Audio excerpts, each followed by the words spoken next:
El aire gris de la mañana, lleno de partículas radiactivas que oscurecían al sol, ofendía su olfato. Aspiró involuntariamente la corrupción de la muerte. Bueno, eso era una descripción algo excesiva, observó mientras se dirigía hacia el sector particular de césped que poseía juntamente con el inmenso apartamento situado más abajo. La herencia de la Guerra Mundial Terminal había disminuido su poder. Los que no pudieron sobrevivir al polvo habían sido olvidados años antes. Entonces el polvo, ya más débil y con sobrevivientes más fuertes, solo podía alterar la mente y la capacidad genética. ¿Qué tal estáis? Soy Héctor. Ya sabéis que ando todo el día dejándome la vista leyendo para traeros grandes resúmenes de grandes obras de la literatura universal, la literatura española y algún que otro ensayo. Hoy os traigo el clásico de ciencia ficción de Philip K. Dick, ¿Sueñan los androides con ovejas eléctricas?, que posteriormente se llevó al cine con el nombre de Blade Runner, dirigida por Ridley Scott en 1982. Y evidentemente pues es lo que la novela pues recoge ambos títulos, el título de lo que fue la película Blade Runner y el título original de Philip K. Dick, Sueñan los androides con ovejas eléctricas. Philip K. Dick nació en 1928 y falleció en 1982, el mismo año en el que se estrenó la película, pero no le dio tiempo a verla. Fue un escritor y novelista estadounidense de ciencia ficción que influyó notablemente en el género. Trató temas como sociología, política, metafísica en sus primeras novelas, donde bueno, pues su universo estaba lleno de empresas monopolistas, gobiernos autoritarios, estados alterados de conciencia, etcétera, etcétera. En sus obras posteriores, bueno, sobre todo en Blade Runner y en muchas de sus obras posteriores, también refleja aspectos relacionados con la teología, la droga, la paranoia, la esquizofrenia, en fin, un mundo bastante psicodélico. En Sueña los androides con ovejas eléctricas, como os comentaba, se publicó en 1968 y es una novela corta, apenas llega en esta edición a las 200 páginas, del subgénero de cyberpunk. Como os comentaba, Blade Runner hace mención a un grupo de policías que se dedican a retirar, o sea, rastrear, matar y retirar androides, como voy a ir contando. Pero aquí en la novela, desde luego, no se cita o no se menciona la palabra, por lo menos en mi traducción, la palabra Blade Runner, ni tampoco replicante, sino se dicen que son androides y que son los Blade Runner, ese grupo de policías que se dedican a retirar androides humanoides, se les conoce como cazadores de bonificaciones, ¿vale? El protagonista es Rick Deckard. Un día se levanta de la cama y su esposa Iram abre los ojos y vuelve a cerrarlos. La mujer le dice que es un asesino, le dice a Rick que es un asesino contratado por la policía, pero Rick nunca ha matado a un ser humano, solo a esos pobres androides, le responde ella. Rick empezó a manipular una consola llamada órganos de ánimos, que controlaba sus ánimos, podía incrementar su ira, por ejemplo. Le dice a la mujer que gana bastante y le echa en cara además que no ahorra para que puedan comprar una oveja de verdad y no contentarse con el animal eléctrico que tienen. Estamos en enero de 1992. Los animales prácticamente, ahora lo iré contando, los animales prácticamente han desaparecido. Tener un animal de verdad es muy caro. La mayoría de la gente tiene animales eléctricos. La consola controladora de ánimos disponía de varios programas, como uno que permitía una conciencia de múltiples posibilidades que el futuro les ofrecía y renovadas esperanzas. Ira, la mujer, parece tener una depresión de caballo. Rick enciende la televisión. La voz avisa de altos niveles de radiación. Luego subió al terrado y tenía, bueno, pues además de una oveja eléctrica, tenía como otros animales también que eran, pues bueno, eran robots. El aire estaba lleno de partículas radiactivas, como he leído al principio. La herencia de la Guerra Mundial Terminal. El polvo, que era cada vez más débil y con sobrevivientes más fuertes, solo podía alterar la mente y la capacidad genética. Pero Rick tenía un protector genital de plomo. Aún así era imposible evitar que se fuera filtrando algo de polvo. Si no emigraban, seguían acumulando toxicidad. Aún podía procrear según los médicos, pero bueno, dentro de la ley. La mayoría de la gente había emigrado a otros planetas, a las colonias. Entonces, en el planeta Tierra quedaba muy poquita gente. En el caso de Rick, sí, por su trabajo se tenía que quedar. Gente que se le negaba la salida por limitaciones intelectuales y poco más. Pero la mayoría emigraba. El vecino de Rick tenía una yegua de verdad que estaba preñada. Entonces Rick le preguntó si tenía intención de venderla. Era importante tener animales de verdad, aunque la oveja diera el pego. Le insistió de que le vendiera, bueno, el potro al menos, la cría. Los animales eran caros y escasos, y Rick le dijo al vecino que al tener 2 caballos y él ninguno, pues se estaba violando toda la estructura moral y teológica del mercerismo. Luego os hablaré de esta religión. Todos los vecinos del edificio tenían al menos un animal. Rick le mostró al vecino los controles ocultos de la oveja. Este robot debía ser arreglado cada cierto tiempo y los mecánicos parecían veterinarios. Por lo visto la gente piensa muy mal de las personas que no cuidan animales. El vecino dijo que no diría nada. Rick ganaba muy poco como funcionario municipal. Necesitaba eliminar más androides rebeldes. Por cada androide rebelde que eliminaba le daban una comisión. Podía comprar un grillo, una rata, un gato, pero Rick quería un animal grande. Existían, como os comentaba, unos planetas donde muchísima gente había emigrado. La guerra mundial terminal había sido muy costosa a pesar de las predicciones del Pentágono y de su criada científica, la Rand Corporation. Nadie recordaba por qué estalló la guerra, ni quién, si alguien la había ganado. Nadie sabía dónde se había originado ese polvo radiactivo. Las primeras criaturas en morir fueron los búhos. Acordaos, las plagas antiguas se manifestaban con ratas muertas. Os pongo aquí la etiqueta de la peste de Albert Camus. Pero esta vez eran los búhos los primeros en caer. Luego empezaron a morir el resto de aves. Antes de la guerra ya había un programa de colonización, pero tras la guerra, como el sol dejó de brillar, se aceleró el programa de colonización. Se creó un arma, el luchador sintético por la libertad, que era un robot humanoide o androide orgánico capaz de funcionar en un mundo extraño. Esta máquina fue esencial en el programa de colonización. Todo emigrante debía recibir un robot humanoide, así que se multiplicó su número. Emigrar era cada vez más necesario. Quedarse en la Tierra incrementaba la posibilidad de que te consideraran como biológicamente inaceptable. Aún así había gente que no emigraba. Vivían en zonas urbanas donde podían verse físicamente. En los suburbios había personas particulares. Uno de ellos se llamaba John Isidore. Estamos, eso sí, en la California. Estamos en California, concretamente en la ciudad de San Francisco, donde se contextualiza toda la historia. La televisión del salón del apartamento de John Isidore gritaba. Era el 5º o 6º aniversario de la fundación de la Nueva América, el principal establecimiento de Estados Unidos en Marte. Isidore tenía los genes afectados. Era técnicamente un cabeza de chorlito. Varios planetas lo habían rechazado. Conducía un camión que trasladaba, su trabajo era conducir un camión que trasladaba animales artificiales. Vivían en un ruinoso edificio de 1000 apartamentos deshabitados. Los anuncios de la televisión le decían que él, un especial, era un ser indeseable. No podía emigrar, aunque quisiera, y bueno, pues en cierta manera, ¿qué hacía? ¿Qué hacía John Isidore viendo ese anuncio si no podía emigrar?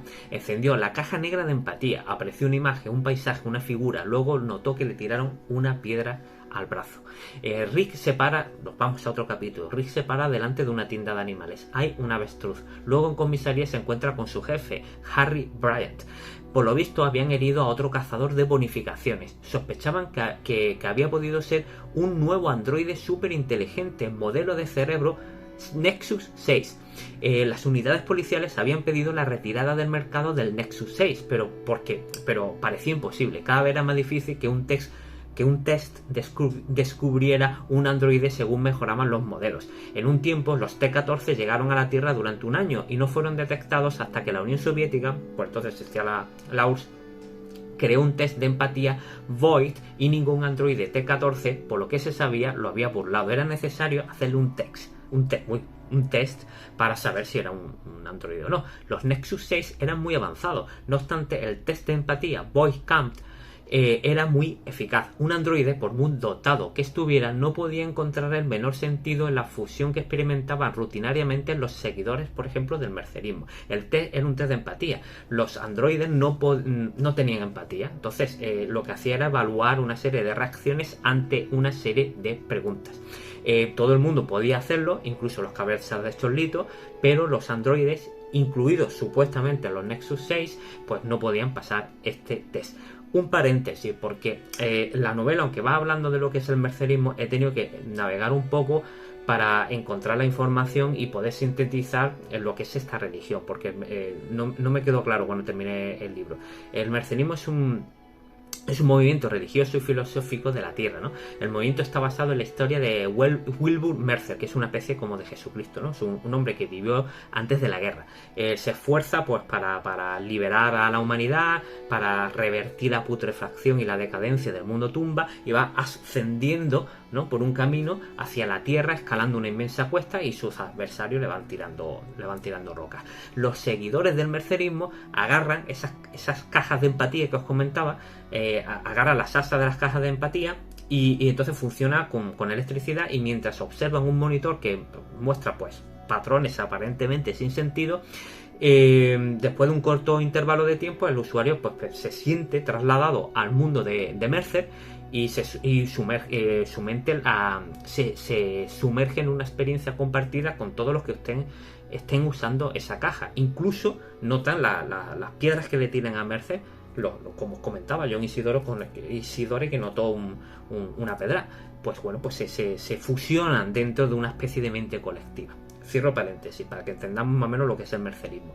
La empatía, como os comentaba, solo se encontraba en la comunidad humana. Parecía ser necesaria para la supervivencia de los humanos. Sin embargo, un robot humanoide era un cazador solitario. La empatía como forma como producto de la evolución, no como una debilidad, sino como una evolución. O sea, el ser humano necesita la empatía, y vivir en grupo, es un animal social, para poder evolucionar y para poder sobrevivir.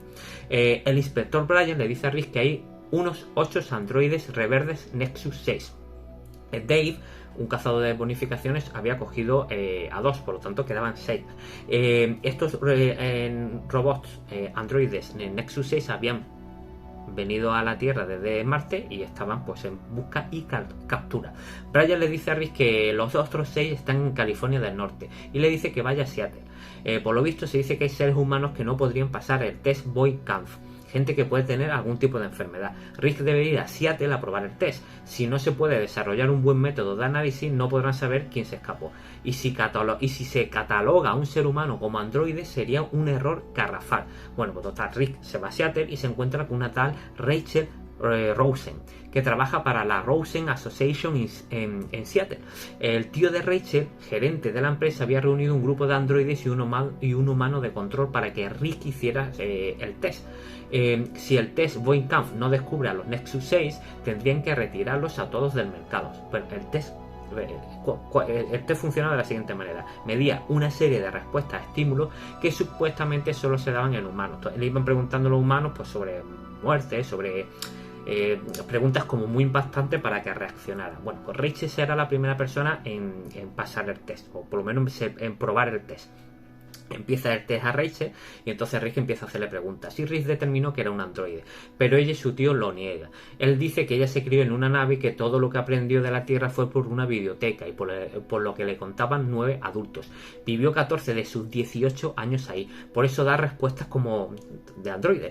Ella rara vez sale de casa, y para que un control que busca especiales no clasificados no la coja. O sea, no sale de casa para que un control lo que os comentaba, especiales no clasificados no la detuviera. También hay androides en la Tierra, aunque de eso no se dice nada. Rick decide no seguir con su test. Boy-Kampf no puede, por eso los Rosen han hecho que empezaran por Rachel. Sabían que al fallar ya no se podría aplicar a los Nexus 6. Al final hizo una nueva prueba. O sea, Rick le hace otra nueva pregunta, y entonces certifica pues lo que sospechaba, que Rachel era un androide, un Nexus 6. Rick no la iba a retirar, pero en cierta manera Rachel casi engaña a Rick para defender el producto de la empresa, porque al fin y al cabo Rachel era producto de la empresa y la estaban utilizando para que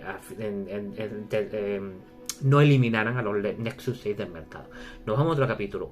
Esta vez estamos con Isidore. Isidore golpeó una puerta de su edificio, se escuchaba la televisión, le llevaba un paquete de margarina a la supuesta vecina o vecino. Abrió una chica, acababa de llegar al edificio.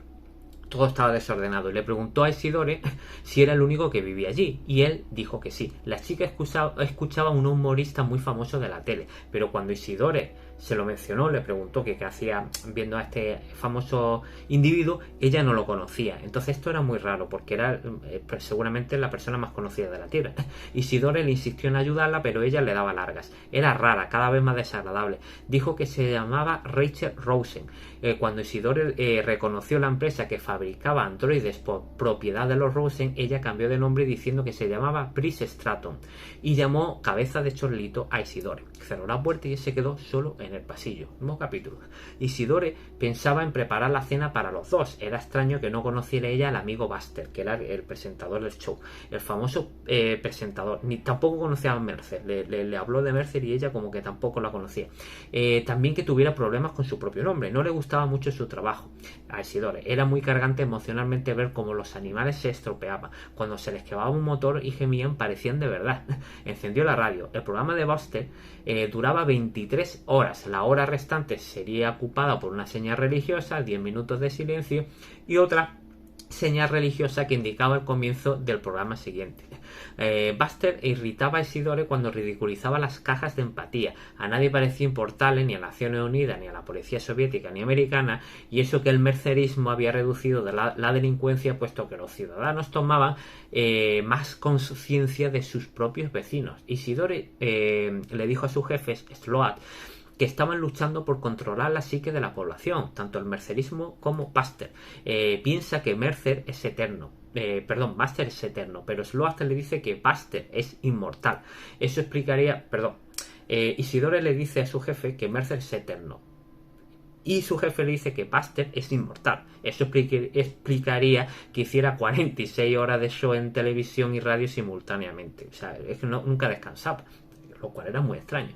Rick se encargará de retirar a otro androide llamado Polokov. Nos vamos a otro capítulo. También llegará un policía soviético de la WPO para observar el trabajo de Rick. Se llama Kadalji. De todas formas, Rick irá solo a retirar a Polokov. Coge su coche aéreo del terrado de la sede de la Corte de Justicia de San Francisco y se va. El androide en cuestión trabajaba en una empresa de basura. Era un negocio muy lucrativo desde después de la guerra. El planeta había empezado a desintegrarse y para mantenerlo habitable era necesario limpiarlo. Polokov trabajaba prensando viejos coches aéreos, pero ese día no había ido al trabajo. Fue a casa del androide, entró en el departamento del androide con una pistola láser en la mano. Temió Rick que ahora Polokov hubiera escapado fuera de su jurisdicción. $1000 esfumado. Le pagaban $1000 por cada androide que retiraba. Había que seguir con los androides que no estuvieran bajo aviso, como una que se llamaba Luba Luft. Rick estaba en su coche. Rachel lo llamó. Ofreció su ayuda para cazar a Nexus 6. Pero él le colgó el teléfono. Luego llegó Kadalji. Tenía acento eslavo y una pistola láser muy extraña. Resulta que no era el policía, sino el androide Polokov. Rick presionó el botón de emergencia y el androide saltó hacia él, viendo que intentó dispararle y viendo que no funcionaba la pistola, se tiró hacia él. Rick sacó la pistola y le reventó la cabeza de un tiro. Nos vamos a otro capítulo. Rick entró en la ópera a ver la flauta mágica. Era un ensayo. Pamina, uno de los personajes, era el Nexus 6 fugado. Rick fue al camerino del androide, le pidió hacerle un test, mostró frialdad, la chica dijo que no era un androide y le preguntó a Rick si realmente él se había hecho el test, si a él le habían hecho el test, y él dijo que sí, que antes de entrar a la policía le tenían que hacer el test. Luba dijo que haría el test si antes se lo hacía él, pero él dice que era necesario. Rick le dice que no se lo puede hacer ella porque es necesario tener mucha experiencia para interpretar los resultados. Al final Rick comienza el test. Le pregunta a Luba varias cuestiones. Las respuestas son esquivas. Dice no entender bien el vocabulario, pues supuestamente es alemana. En un despiste, Luba lo apunta con una pistola láser. Lo acusa de no ser policía, sino un maníaco sexual. Ella, en vez de matarlo, llamó a la policía. Rick pensó que Luba realmente creía que era humana. Llegó un policía, dijo no reconocer a Rick ni a ningún Brian, su jefe. Rick se dio cuenta de que era otro androide. Llamó él mismo al departamento. El agente tomaba declaración a Luba. Lo cogió Brian. Le pidió ponerse con el agente, pero en ese mismo momento se corta la línea. Rick intenta llamar otra vez a su jefe y no se lo coge nadie. El patrullero se lleva a Rick a la Corte de Justicia, pero no se lo llega a la Corte de Justicia donde él tenía su oficina. Se lo lleva a otra corte de justicia y cuando Rick le pregunta al patrullero qué pasa con la otra sede de justicia, el patrullero dice que eso es un edificio destruido. Entonces dice Rick, bueno, pues a ver si soy un androide con falsos recuerdos, porque a los androides evidentemente le insertaba falsos recuerdos. Nuevo capítulo. Rick estaba en otra comisaría. No tenía sentido. Dos agencias policiales distintas lo acusaban de haberse pasado por cazador de bonificaciones. Le volvieron a preguntar si era un androide. Rick llamó a su mujer, pero apareció en pantalla otra mujer. Colgó. Un agente llamado Garland le hizo preguntas sobre el test de empatía. También, por lo visto, el propio Garland figuraba en la lista de androides que Rick tenía que retirar. Rick tenía una lista de androides y Garland aparecía. No figuraba como inspector de policía, pero el resto de la información era correcta. Un cazador de bonificaciones entró. Por lo visto le estaban haciendo pruebas a Polokov por si era humano, o sea, pruebas, análisis. El cazador sospechaba. Le preguntó a Rick qué tipo de test hacían. El cuerpo de policía era un buen sitio para que un androide se pudiera infiltrar, esconder. Le dan los resultados del análisis de médula y se demuestra que Polokov era un androide. Decidieron hacerle un test distinto a Rick. Tanto este como el otro cazador pensaron que sería buena idea hacérselo también a Garland. Cuando Rest, que es como se llamaba este cazador de bonificaciones, se va, se ausenta un momento del despacho del inspector, Garland le confiesa a Rick que eran androides, un grupo que vino de Marte, este grupo desaparecido. Donde estaban era una empresa, no era la policía. Cuando llamó a su mujer, Rick lo que habló fue con alguien de la organización. Rest creía que era un ser humano y al llegar, pues bueno, mató a Garland. Rest sacó a Rick de la comisaría esposado para liberarlo. Rick no le quería decir que sospechaba que él también, que el propio Rest era un androide. Ambos fueron a la ópera. Rest empezó a sospechar que él mismo era un androide. Luba se había marchado al museo a ver una obra de Edward Munch. Rest decía tener una ardilla y la cuidaba, pero era casi imposible que un androide pudiera tener animales. Estos necesitaban un ambiente de cariño. Él sospechaba que él era un androide y Rick también. Se encuentran con Luba en el museo. Rick le dice que lo de la organización se hicieron pasar por la policía y Luba le dice a Rest que él también es un androide. Almo se la lleva. Luban provoca a Rest y este, bueno, al final la termina matando. Rick tiene intención de cobrar la recompensa de Luba y Garland, pero Rest no está en su lista. Rick quiere dejar el oficio. Luban era una grandísima cantante de ópera que trataba de imitar a los humanos. Era una locura retirarla, pero Rest dice que son extranjeros ilegales que han tratado de matarlos. A este cazador de bonificaciones le gustaba matar, según Rick. Solo buscaba un pretexto para hacerlo. Rest le pidió a Rick que le hiciera el test. Si era androide se mataría. Resulta que el test de empatía mostró que Rest era humano. Rick nunca había sentido empatía hacia los androides que mataba. Luba parecía estar auténticamente viva, no parecía una simulación. Si los humanos sienten empatía hacia los androides, estarían perdidos. Rick le pidió a Rest que le hiciera una pregunta y que midiera la respuesta y efectivamente se demostró que sentía empatía por los androides. No había nada inhumano en Rest. Rick tenía un problema. Rest consideraba que lo que le pasaba a Rick es que estaba atraído sexualmente por Luba. En las colonias, aunque no era legal, algunos humanos tenían amantes androides. Rick empezó a dudar que fuera un buen cazador de bonificaciones. Isidore, el nuevo capítulo, va a visitar a Pris Stratton. Le lleva comida. Ella dice no estar bien. Tenía 7 amigos, pero seguramente los cazadores de bonificaciones lo habrían matado a todos. Isidore no sabe lo que es un cazador de bonificaciones. Isidore se ofreció para defenderla, aunque pensaba que quizás ella tenía alucinaciones por culpa del polvo radiactivo. Pris come un trozo de melocotón y llora. Empieza a contar su historia. Vivía por lo visto en Nueva York. Tenía 2 amigos llamados Roy e Irmgard. Ambos tenían una farmacia. Marte es un lugar solitario. Isidore le pregunta si los androides no sirven de compañía. Los androides también se sienten solos, le dice ella. Roy le daba drogas a Pris. Sobrevivían gracias a un analgésico llamado silenicina. También se aficionó a la ficción precolonial, que eran libros antiguos que hablaban de aventuras en la vida y la vida en la Tierra sin el polvo radiactivo. De golpe a quien pega a la puerta son Irmgard y Roy. Isidore se sentía fuera de lugar ante estos 3. Roy dijo que habían cogido a Polokov y a Garland, y también a Anders, Kitcher y a Luba. Solo quedaban ellos 3. Habían tenido identidades sintéticas, pero no les ayudó a sobrevivir. Roy Batty e Irmgard Batty, que era una especie de matrimonio, pensaban quedarse en ese edificio inmundo. Roy decidió poner micrófonos en el departamento y Pris se iría a vivir con Isidore y los otros 2 se quedarían ahí. Isidore pensaba que quizás eran inmigrantes ilegales, pero según el mercerismo ya no se mataba a nadie. ¿Por qué hablaban de unos cazadores que los querían matar? Pris le dijo a Isidore que en realidad se habían escapado de un psiquiátrico. Isidore entendió mejor la situación. Era imposible que los quisiera matar nadie. Toda forma de vida estaba protegida por el mercerismo. Pero claro, los androides no son seres vivos. Al final se termina dando cuenta de que son androides. Quizás Isidore, al ser un especial, podía ayudarles. Roy apuesta por matar a Isidore e irse al otro lado. Ellos no pueden vivir entre los seres humanos. Fue un error de los demás intentar integrarse. Isidore se muestra feliz por poder, aunque Isidore se muestre feliz por poder ayudarles, Roy al fin y al cabo lo que quiere es matarlo. Rick compró, seguimos avanzando, ahora nos vamos con Rick. Rick compró una cabra, aportó como anticipo los $3.000 que había ganado. Rick pensaba que le vendría bien tener un animal tras lo que le pasó con los androides y sus dudas sobre el mismo. Su esposa también se alegró, ya podían decirle a todos que la oveja era falsa. Le propuso a Rick fundirse con Berserk para celebrarlo. Rick le confesó a su esposa que empezaba a sentir empatía por los androides, por eso compró la cabra, no por darle una sorpresa a su mujer. Rick entendía mejor por qué su esposa solía deprimirse, le dijo a su esposa que quería dejar de cazar androides. En ese momento Brian llama a Rick y le dice que tiene una pista sobre el resto de los androides. Rick llama a Rachel, se cita con ella en un hotel esa noche. Rick en el hotel leyó a Rachel un informe sobre los androides. Roy decía ser farmacéutico, aunque probablemente era un trabajador manual con aspiraciones a algo mejor. ¿Sueñan los androides? De ahí viene el título. ¿Sueñan los androides? Era evidente, por eso de vez en cuando mataban a sus amos y escapaban hacia la Tierra. Roy tenía un aire agresivo, estaba dotado de preocupaciones místicas, experimentó con psicofármacos, era frío y duro. Era un líder del grupo que pretendían tener una experiencia con ellos, entre ellos mismos pretendían tener una experiencia como la del mercerismo, lo cual era imposible. Rachel llegó y Rick le pasó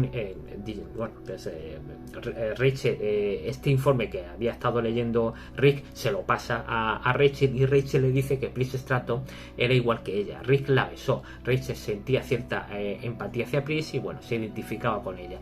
Al final Rachel le confiesa a Rick que la compañía la envió para estar con él y observar por qué el Nexus 6 no pasaba el test de Boy Kampf. Luego sacarían otro modelo, un Nexus 7 aún mejor, y así hasta dar con un modelo indistinguible de los seres humanos. Al final terminan acostándose juntos tras unas reflexiones sobre la vida, y ella le cuenta que reflexionaba sobre el hecho de no poder tener hijos y tampoco sabía lo que era nacer o envejecer, simplemente ellos se iban desgastando y a los pocos años moría. Por lo visto un androide vive solo 4 años, esa es la vida, 4 años, los 4 años desaparece. No han podido solucionar el reemplazo de células. Rick pensó que otra noche terminará de retirar los androides, pero Rachel le dijo que ningún cazador de bonificaciones siguió trabajando los mismos después de estar con ella, excepto uno, Phil Rest. El anterior, está loco, dijo ella. Al final, por lo visto, todo había sido una estratagema de la compañía. Rachel llegó a muchos bonificadores antes, era una manera de detenerlos, se liaba con ellos y entonces a ellos ya se le quitaba la gana de matar androides.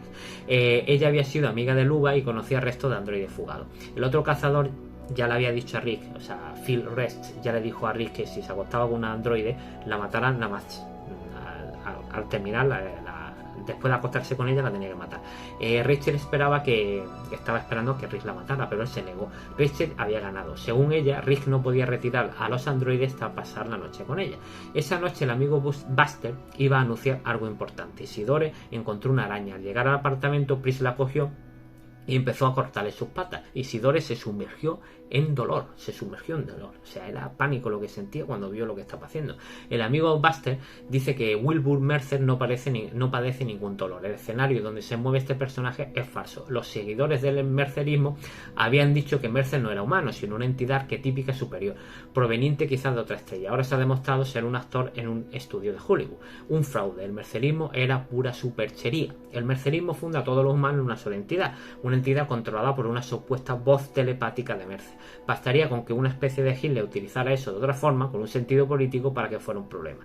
Inca piensa que la culpa de todo es la empatía. Toda la experiencia de la empatía es una superchería. Isidore estaba muy callado y afectado por lo de la araña, o quizás por lo del mercerismo, no sabemos. Las alarmas sonaron, llega el cazador de bonificaciones, ya estamos en la recta final.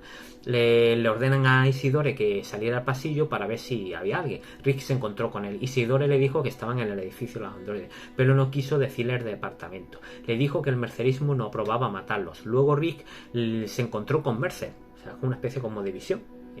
Mercer le dijo dónde estaba el más peligroso, que era Roy de los androides, y de golpe y porrazo, pues cuando Rick se da la vuelta, porque Mercer le dijo date la vuelta, pues se encuentra con, alguien parecía a Rachel, que es otra de las androides. Entonces, bueno, no era Rachel, la mató. Y empezó a ver a Patty y empezó a buscar a tanto a Roy como a MK. Deckard entró en el departamento. Roy le disparó, pero él se salvó. Disparó a la señora Patty y la mató.